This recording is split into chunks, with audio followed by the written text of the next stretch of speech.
The incident with James G. Mitchell, 41 years, trapped in darkness. June 8, 1965. Georgia awoke cold, blanketed in thick fog. In Walker County, 3 college students walked along a remote trail toward the entrance of a little-known cave called Schroeder's Pants Cave. Among them was James G. Mitchell, just 20 years old, a student deeply passionate about speleology and a natural adventurer. The forecast predicted unstable weather. The temperature hovered around -3 degrees Celsius, 26 degrees Fahrenheit, with signs of light snow on the ground. Even so, the 3 decided to move forward. The plan was simple: explore part of the cave, document the terrain, and return before nightfall. The entrance was vertical and difficult to access. Using ropes and improvised gear, the friends agreed that James would descend first. He wanted to make sure the area was safe before the others followed. They tied the rope to a sturdy tree trunk and watched him slowly disappear into the darkness. Below, James could still communicate with his friends on the surface, although his voice was muffled. He reported that the cave was damp, unstable, dark, with icy streams cutting across the rocky floor. But James went further than he should have. While exploring alone, he entered a narrow fissure with a flowing stream, ignoring the danger signs.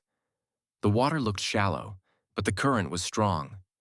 While trying to pass through a tight section, he slipped and was slammed against the wall. The rope tightened, trapping him even more. He was pinned with his chest directly under the freezing stream. At first, he tried to free himself, but the cold began to take over. Hypothermia sets in silently. The constant stream of icy water accelerated his body's temperature loss. His muscles began to shut down. His mind began to fade. He cried out for help. Above, his friends tried pulling the rope, but they pulled the wrong end, worsening the situation and pushing James further into the wall. He screamed that he was stuck, that the water was unbearable, that he couldn't breathe. One friend stayed by the entrance, trying to maintain contact, while the other ran desperately for help. Hours passed. When the rescuers arrived, they quickly descended. The first to reach him tried warming him with an improvised thermal blanket, but James was no longer responsive.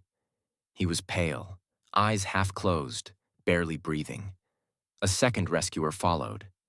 They tried removing the rocks, easing the pressure, cutting the rope, but the cave began to collapse. Small landslides and falling stones threatened everyone nearby. The situation was close to becoming a second tragedy. After many attempts, the reality became clear.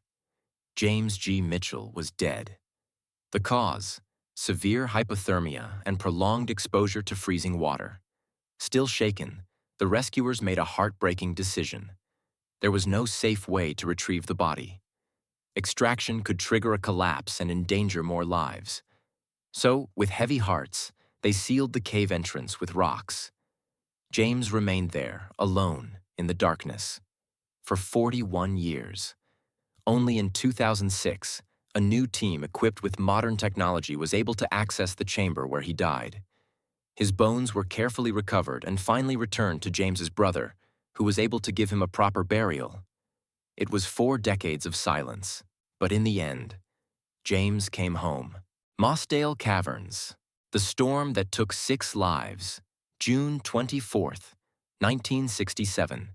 In northern England, 6 young men prepared to explore one of the most dangerous caves in the country, the Mossdale Caverns, located in the heart of Yorkshire Dales National Park. They weren't beginners. All had experience in caving, had trained for months, and were excited about the chance to chart a new section of the underground system. They left early, around 9 a.m. The sky was cloudy, but it wasn't raining. Mossdale Caverns is a natural labyrinth. Narrow tunnels, flooded corridors, passages less than 50 centimeters wide, and constant water flow. Crawling was required in many areas, swimming in others. The group knew the risks but trusted their training and the forecast. By 11 a.m., they were all inside the cave. As they explored deeper sections, they had no idea that a torrential downpour had begun outside. The rain was sudden, heavy, and unrelenting. The region's limestone absorbed and funneled the water quickly into the cave system. In under 30 minutes, the tunnels began to flood. At first, slowly, then with force. Inside, the six heard nothing. The storm was distant, and sound didn't reach so far underground. When they realized it, the passages were already blocked. One by one, they tried to cross areas already filling with water. They attempted to retreat, but the current was too strong, and the flooding began to consume every crevice. They tried alternate paths, but each one ended in a dead end. The water pressure forced them back into the same chamber. They were trapped. Hours passed. The families, alarmed by the delay, called for help late that afternoon. The rescue team arrived quickly, carefully entered the cave, and followed the same route as the boys. But due to the high water level, some areas were inaccessible. They had to turn back. The cave was impassable. They tried again the next day, and failed. Only on the third day, as the water began to recede, they were able to enter again. Slowly, they descended, crawling through flooded passages and narrow fissures, until they finally reached the boys. The scene was devastating. All six were dead. The youngest, still wearing his helmet, was only 16 years old. None of them had a chance. They died from asphyxiation and drowning. The cave's structure was too unstable. Removing the bodies was far too risky. After long conversations with the families, it was decided. The six would remain where they had died. The entrance to Mossdale Caverns was sealed with concrete. A memorial plaque was placed at the entrance, honoring the names of the six young cavers: Jeffrey Workman, Michael Ryan, John Ogden, David Adamson, David Hodgson, Colin Vickers. These are just two among many real stories that ended in tragedy inside caves. Not from recklessness, not from inexperience, but because nature is sometimes simply merciless. James Mitchell spent 41 years in the dark, waiting. The six young men of Mossdale were taken within minutes by a silent storm. They were all prepared, determined, and full of dreams. And all of them were defeated by the cold, dark, and unpredictable depths. These stories remind us of something simple but powerful. No matter how much we plan, no matter how well we prepare, there are places in this world where one wrong decision can be your last.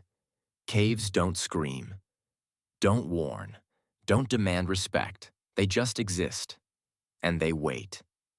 If you enjoyed this video and want to see the other side of the coin, stories of those who survived the impossible, who came back when no one believed they would, click the card now showing on your screen. And if you'd like to support our work, leave a like, subscribe, and turn on notifications, because here on Mr. Square's channel, every story is told with respect, truth, and deep curiosity. We'll see you on the next descent into the darkness. Take care, and watch your step.